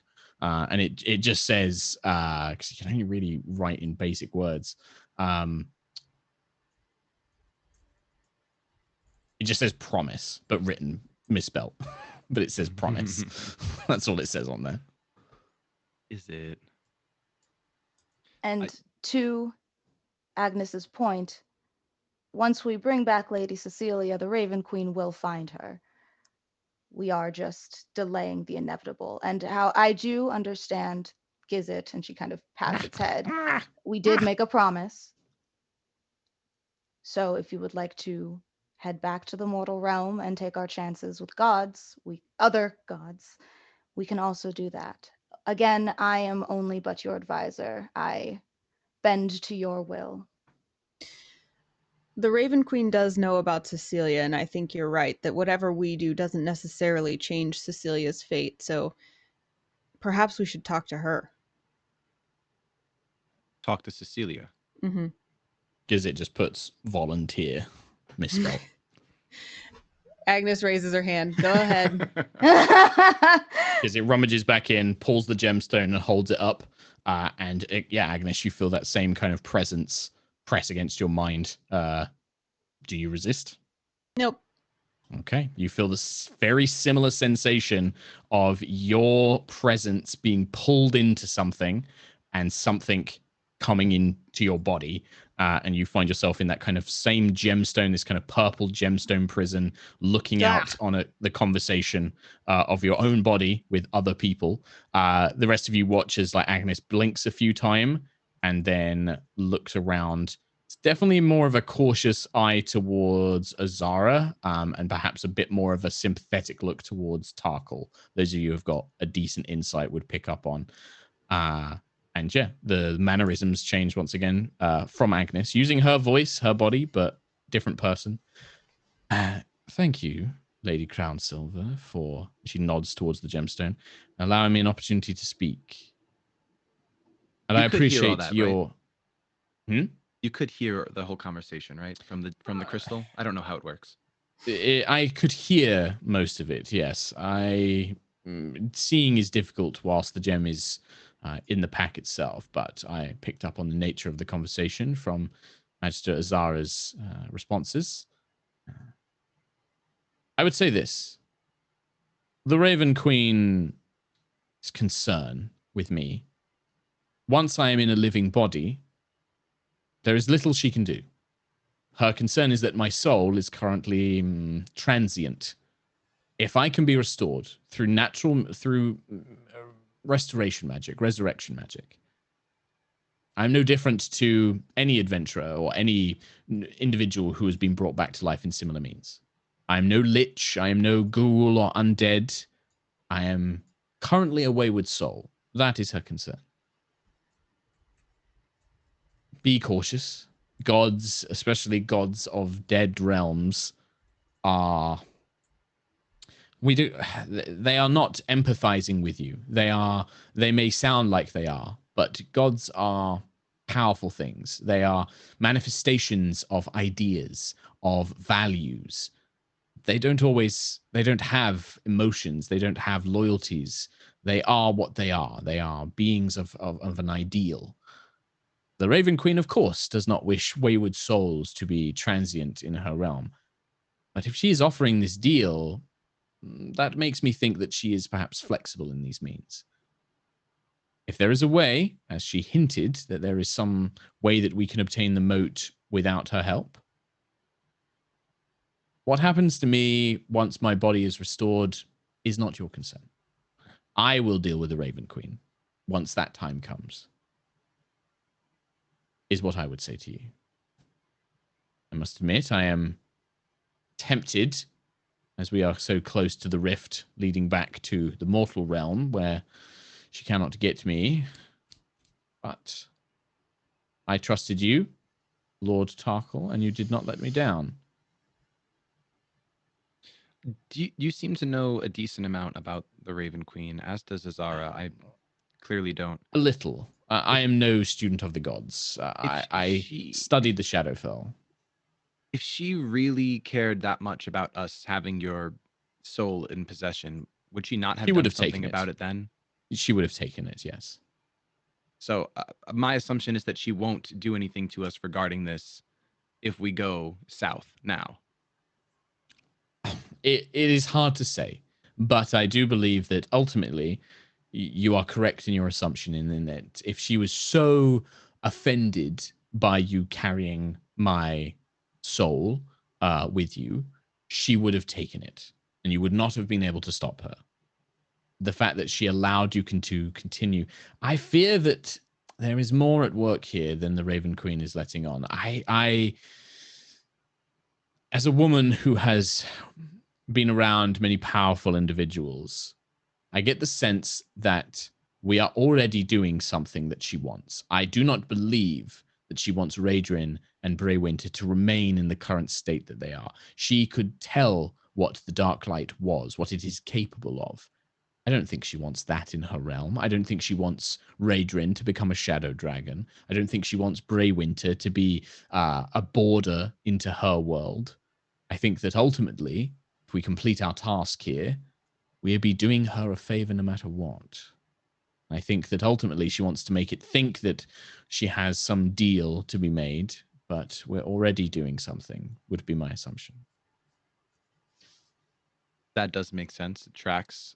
The only thing I will say is that if for some reason we go south, and if for some reason she does want your soul, I cannot promise that I will die for it. That is fine. I would not expect you to. We have entered an agreement, which is I have assisted you. I will assist you in reconstructing the Dark Light and putting Raedrin's form to its annihilation, to protect Cormyr and to protect everything else, and a small amount of revenge is a difficult word, but perhaps closure on my part. But and in return, you will assist in finding a way to restore my body to life and placing my soul back in there. Ultimately, if the Raven Queen sends an agent to snatch my soul up from its current prison or some such, there's very little I can do about it, and nor would I expect any of you to die for me. We barely know each other, of course. I ask only that you honor the agreement of our terms. That is all. I'll look at Azara and Clyve and just go like, does this sound fair?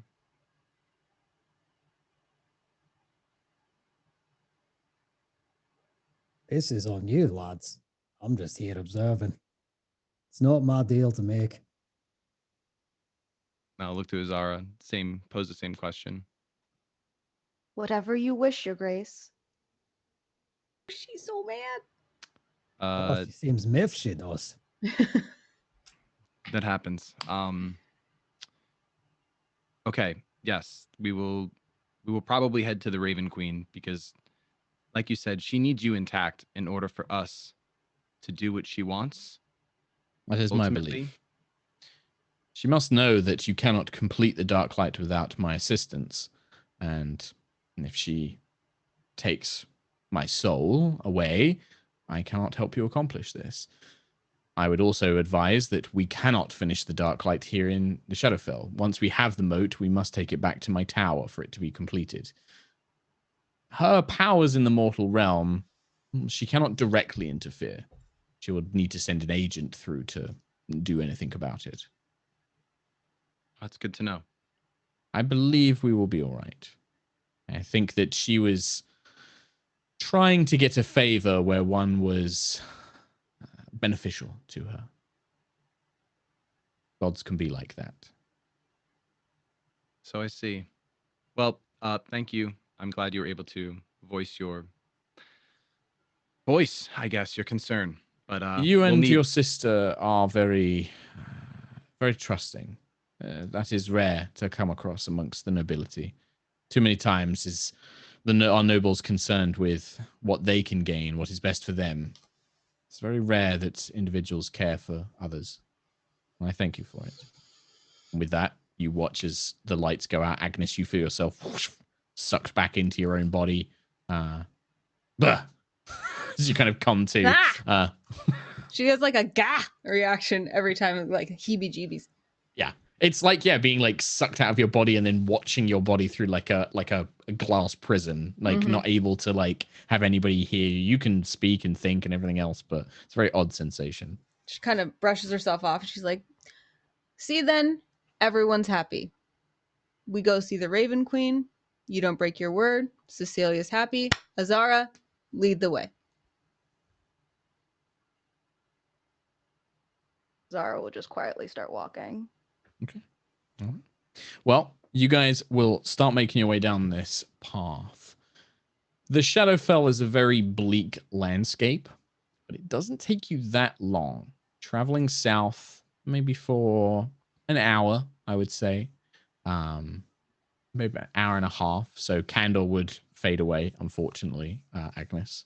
But you see in the distance, it's a very odd sight because the rest of the Shadowfell is this bleak landscape of dead, dying, grey color. There's no light. It's all just this kind of bleak grey. Any light or color is whatever you bring with you.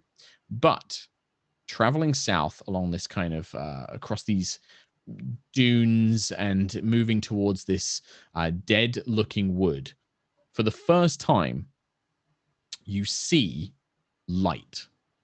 And it is blazing bright compared to the area around it. It's very small, very faint amount of it, but it makes a staggering difference in this world of shadows and darkness. And it appears to be almost like a halo of light that seems to be floating over this forest of dead trees. And you think you can see structures, like some sort of hastily built wooden town or wooden palisade wall, maybe, that's within the forest itself, and the halo of light is hovering above it. And that is the destination as far as your eye can see. That is the only thing of note, and is certainly the only thing that holds any hope of finding some radiant piece of light to complete this lantern with. Really quick, it was called the Moat of Light is what we're looking for? Moat of something of brilliant radiance, I believe I called it. Yes. We're talking moat like M-O-T-E, not M-O-A-T. M-O-T-E, yes. Moat. Commonly like found in celestial planes. Yes. Normally by celestial creatures. Like normally like when angels appear or a unicorn does something, the holy light it leaves behind like these tiny beads of incredibly intense radiant light, basically. The image of a unicorn like coloring, and that was something it did, and it holds up the picture, and then the moat of light appears. Unicorn does something, and it's just your brain is so pure. Love it. And yeah, And as far as you can see, yeah, this strange looking halo of light and this wooden town hidden in this dead wood seems to be the only thing that could remotely be connected to this. You could carry on traveling. There does seem to be, it's very odd. This whole place is like a mirror of the Cormier you know, but it's warped and twisted in some way. The wood, the dead wood that you're looking at is the King's Wood that, you know, expands this huge part of Cormier. It's where Tarkhal's from. You see a road. There's this road where it's made from these worn cobblestones, and here in the Shadowfell, it's all broken and pitted, and there are these kind of broken, dilapidated wagons. I think you might even see a few dark hooded figures pulling broken wagons up and down this road, but they're very solitary figures. They don't seem to be accompanied by anything. They don't seem to be traveling goods. Maybe you see some caskets and coffins in the wagons, but no trade goods for certain, and no lively merchant wagon trains or anything like that. Just these hunched, shrouded, robed figures carrying coffins and caskets around with them. So you could carry on, or you can begin making your way towards these woods. What would you like to do? I would just look at the party and see if we're like bleeding out right now. I know Clyve got a lot of healing, so I don't know if he's still bloodied or not. Where'd my character sheet go? Pretty sure still bloodied. Okay. Wait, hold up. You could take a short rest. You could try and like find somewhere to sit down for an hour and take a short rest. That place over there does look pretty looming. Should we rest up first? Does anyone need a rest? I guess I still have my wildfire spirit right now, but the wildfire spirit would have gone. You've been traveling for like an hour and a half, 2 hours or so. Then it's gone. I need a long rest to get that back, right? Short rest. I just need a short rest to get my wild shape back, so that would be good. Well, let's find some cozy trees, I guess. Take a nap. Take like and it's not even a nap. It's just just sitting down for an hour and having some busting out water skins and just taking 5 basically. You can probably find somewhere. Make a perception check for me, Tarkhal, seeing as you're kind of leading this call for rest. Let's see if you can find somewhere suitable to try and stay out of sight. You said, go ahead. Oh, I was going to say, can the full elves take their 4-hour trance for a short rest? No, short rest is 1 hour. Long rest, and even on a long rest, this is a kind of confusing thing with D&D. Even with a long rest, you still need to take the full 8 hours. It's just you don't need to sleep for 8 hours. So for a long rest for an elf is like you take 4 hours of trance, and then you can have 4 hours of like being on watch or doing light activities. But a long rest is still 8 hours. I thought we only needed 4 hours. You only need 4 hours instead of sleeping. You just do a 4-hour meditation instead. So it means that you've got like more opportunities to switch guards and watch and stuff like that. But yeah. Oh, and what kind of check do you need to make? I rolled a 16. Perception. Perception plus 7. Oh, 23. 23. Yeah, you can find you actually find a pretty good hidden spot that's off this long broken cobblestone road. There's this rising, very ominous set of rocks that seem to like stretch up almost like a pointing finger. And actually at the base of that there's like a little kind of like carved out section of it that you can all huddle under, and it means that like people on the road won't be able to spot you. It will actually be quite hard to see you guys taking a short moment of rest here. Probably not good enough to fully camp and sleep at, but certainly enough to keep you out of sight for an hour. Because there's always the thing with the Shadowfell is like you guys look up and occasionally there are these very big black things that fly through the air. You look on the road and you see these creepy guys with their coffin wagons. There are things here, and you're not sure how friendly they are. All right, well, that looks like a good spot to rest. Cool. All right. Well, if everyone's take a short rest, remember you can expend hit dice. So you can roll any number of hit dice. You get hit dice plus Constitution modifier. You can do that as many times as you have hit dice to get hit points back. How many hit dice do I have? It'll be your level, so your total level. So you'll have some for sorcerer and then some for cleric, because you'll have 2 different types. You'll have D8s for cleric If you D6s click for short sorcerers. rest, it should show you like everything. Oh, really? Yes, I think so. Oh, on you're D&D right. Beyond. Okay. I have. So. Are you healed up, Clyve? Yeah, I got almost everything back. How do I use these? I've never used hit dice for short rest before. It does. It actually happens rarer than people think. So rare. So it's basically, I think when you click short rest, I don't get to play that much, so I only know it from my end. I see how many hit die I have, so I can. So you can spend as many of them as you want. Okay. Each one you roll, you add your con modifier to as well. Got it. Okay. And then you get that many hit points back. And then when you take a long rest, you get half your hit dice back. 6. So. Okay. Yeah. 7. And then any abilities that come back on a short rest will also 8. come back. What's 8 plus 6? Real quick, anybody? 14. 14. Thank you. Yeah. Thank you. Okay. I'm gonna plus 14. I'm back to full. Okay, I didn't have to. I only used 2 of my hit dice. Okay, so then I click take short rest, and I click confirm, and then it's done. Okay, cool. Okay. Sorry, everybody. I've been playing D&D for how many years and I've never done this? It's the types of games that I feel that you and I get into a lot. Short rests don't happen as often as long rests. I feel like in a lot of stream games, it's we're gonna have 5 encounters and then we're gonna take a long rest, and then we're gonna have 1 encounter and then we're gonna take a long rest. Exactly. And that's how it works. And then usually short rests are like nobody actually got hurt. We just want to take a chat and get back some stuff. Yeah. Like not actually get hit points back. Exactly. Cool.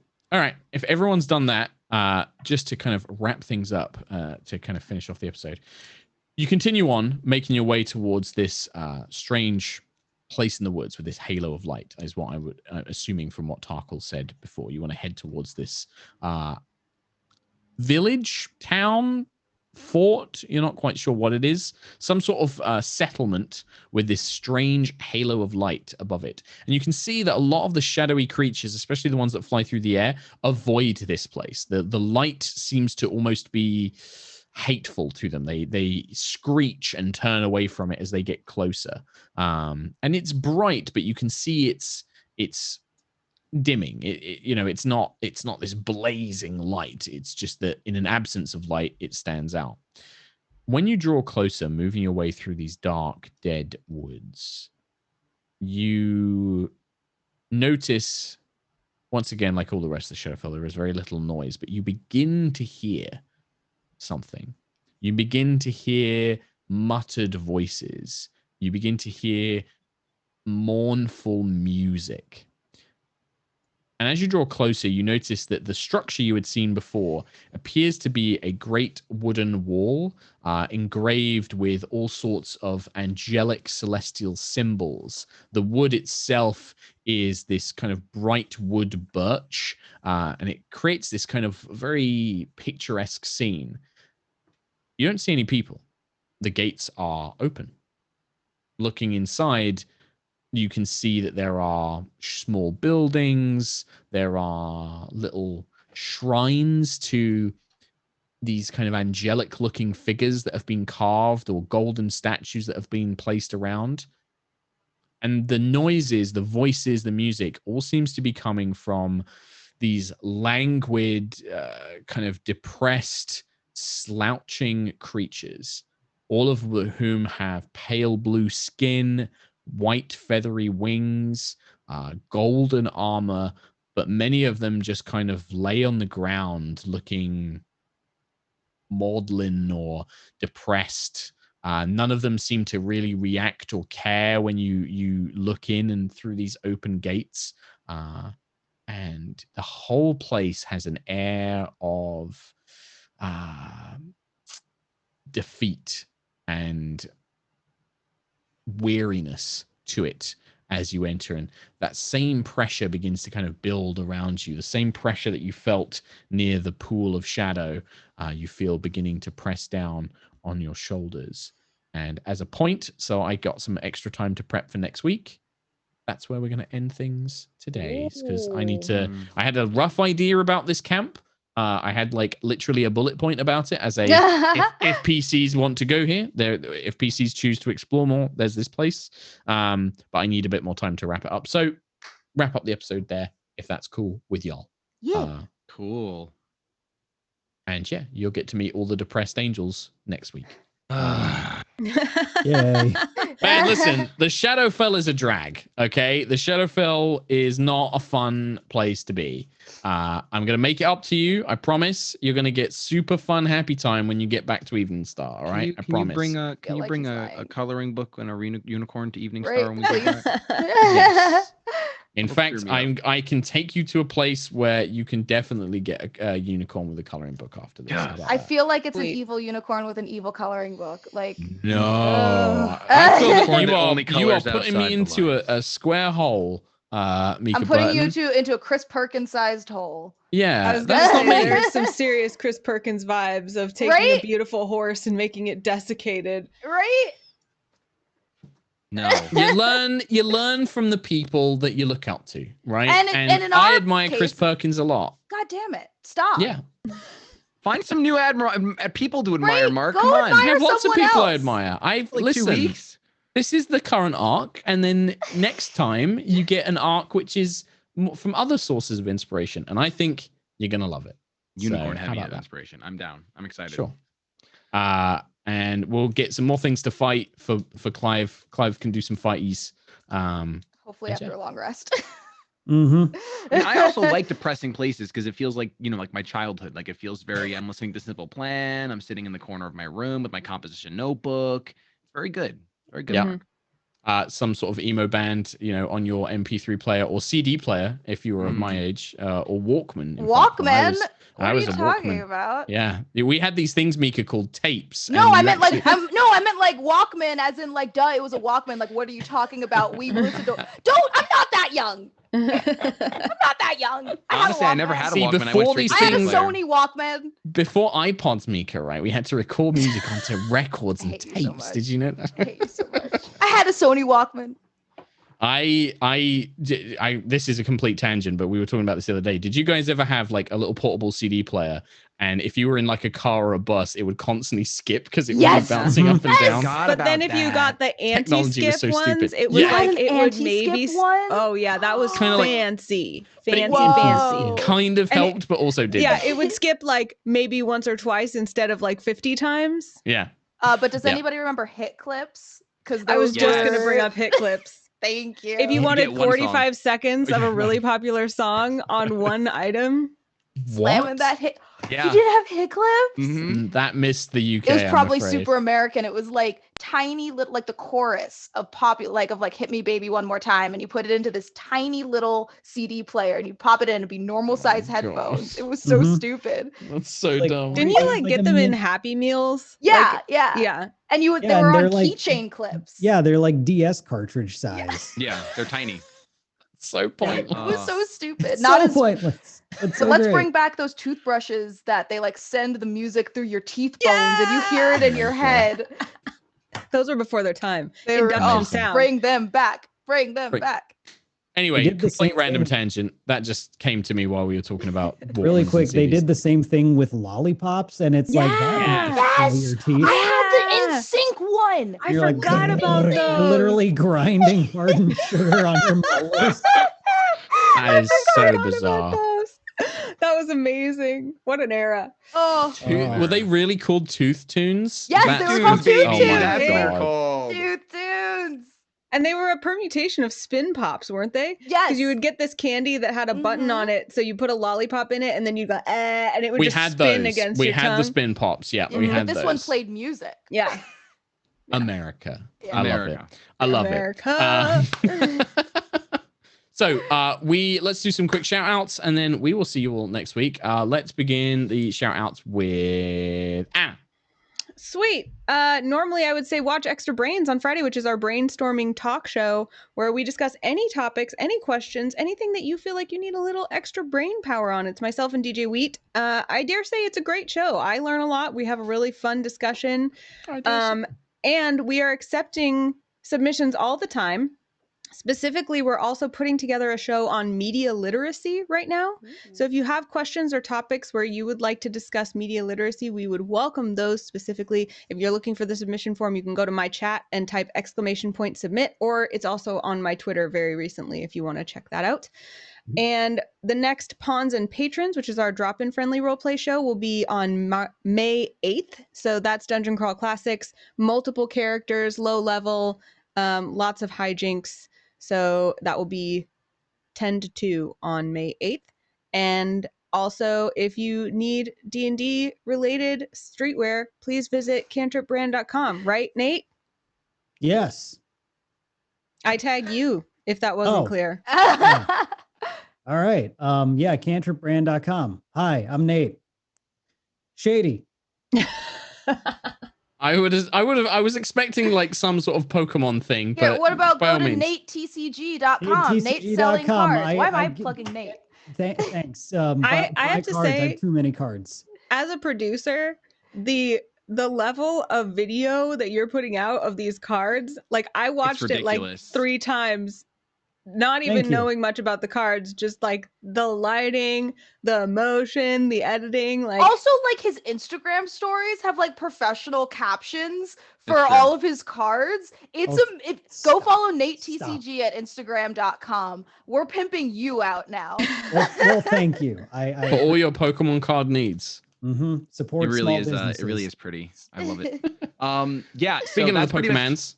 That's my shout out. That's it. Go follow Nate on Instagram. I'm not really doing much right now. No, you have been streaming. You did your Nuzlocke today. Yeah. You know what? Yeah, but I was so tilted by my Nuzlocke, so I don't even know if I want to talk about it. So forget it. I might be on Twitch tomorrow. I might be at a beach. I don't know. Just kidding. Shady. Can't go to a beach yet because I haven't gotten my vaccine. What Pokemon died? What got you so tilted? Let's not. Like he's gonna go off. Listen, my Frisker died, so I can't hunt nuggets. Then my Typhlosion died, and it had a broken ability. I'm tilted. Your Typhlosion. I'm done. I need to take a break. Did you name him?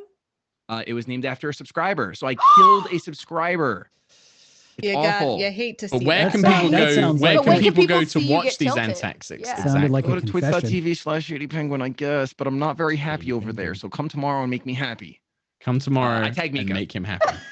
You can find all of the things that I do at Mica Burton on various sites. I also have a dog. Her name is Reenie. You could follow her at Reenie's Wild Shape. But the most important thing is that I horseback ride now constantly. It's now 2 times a week. It's going to be 4 times a week soon. I'm jumping soon, and you can follow those antics at Mica Strides. I rent a beautiful warm blood. His name is Boo, and he is 17 hands, which means he is taller than I am, but his legs are the same length as mine, which doesn't make sense. Because I have long legs and a very short torso. So his legs start where my legs start. And we are a beautiful pair together. And next week I'm going to a horse show in Temecula. So I'm not going to be competing because I'm not good enough yet, but my friends will be. So please check out that Instagram because I'm going to be posting pictures of my friends jumping, and they jump like 1.20 meters, which is like, how many feet is that? Real tall, many's feet. It's amazing. More than one. It's a lot. Horseback riding is a beautiful sport, and riders are athletes. Like my coach is this Swedish girl, and she has a 6-pack. She could kill me. She could crush me with her thighs. Right. Anyway, okay. That's it. Mark. For more D&D related things, you can come and check out me. I stream my show High Rollers, which we've been doing for a very long time now. I'm very proud of the show. I like to think that we're quite successful, and we put on a really good show. That's on Sundays at 5 p.m. UK time, which I believe is about 9 a.m. Pacific. So what better than a Sunday morning? Get your coffee, get something to eat, sit down and watch a bunch of British people play Dungeons and Dragons. Sounds great to me. British people. Yay, British people. Come watch us do that on Sundays, 9 a.m. PST on twitch.tv/High Rollers D&D. You can also check out our YouTube channel. We also have the podcast. A lot of people, I always forget to mention these 2 things. If you want to catch up on everything, the podcast it's 2 episodes a week, 90 minutes each. Twice a week. That's the campaign. Or if you go on our YouTube, we've started doing these recap episodes where one of the members of the cast, Rhiannon, we call her Rhi, does a recap where she goes over everything that happened in the chapter. So it's a really good way of catching up and getting caught up on the story. They're all level 15 in the main campaign at the moment, and we are doing some MCU Avengers Assemble kind of stuff. So it's very exciting and very cool. Mark, very important. Do you call them recaps? We do call them recaps. caps. Yeah, RHI caps. That was the whole idea. Hey! In fact, the reason we asked her to do it, we were like, "But your name means you should do it." And she's very funny. She's very wholesome. She's very sweet, and she does very sort of very funny editing. So you should come and check that out. But yeah, come and check out High Rollers. That's the big thing that I always want to plug. Please come check out that show. I'm very proud of it, and I would like more people to watch it. But we will see you for more nights of Eveningstar next week. I'm going to prep up some new stuff. I hopefully won't be as tired next week as well, and we'll have a super fun show. Praise be, no technical problems. So the curse is lifted, and now the dice curse has begun. Yay! Chat excised that. We're good. Bye. Bye.